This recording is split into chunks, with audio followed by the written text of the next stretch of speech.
Парламентарното мнозинство, предводено од Социјалдемократскиот сојуз на Македонија, ги усвои измените на Законот за стечајци.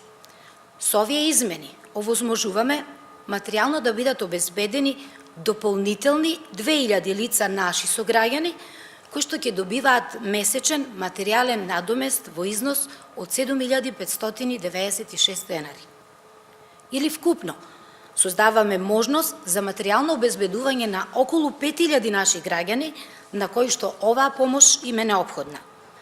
Со законските измени се олеснуваат потребните услови за стекнување на правото на материјално обезбедување, доколку престанокот на работниот однос настанал во моментот кога предпријатието со доминантна собственост на државата се приватизирало. Ова право ќе биде остварено доколку единствениот матичен број на субјектот не е променет од моментот на заснувањето на работниот однос во тоа предпријатие до неговиот престанок.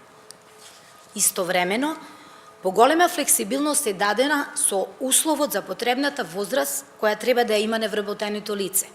Најмалку 52 години за жени, односно 55 години за мажи. Лицата кои што бараат материјален надоместок, условот за возраста треба да го исполнуваат во моментот на поднесувањето на барањето за остварување на правото на материјално обезбедување, а не од моментот на стапување во сила на постојниот закон, како што беше досега.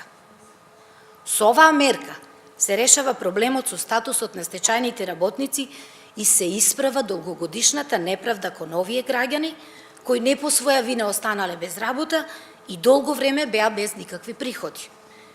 И покрај сите обиди за блокади и деструкција од страна на опозицијската ВМРО ДПМН, Социјалдемократскиот сојуз на Македонија и парламентарното мнозинство продолжува да ги спроведува реформите што носат повисок животен стандард, нови работни места, независни институции и правда на сите.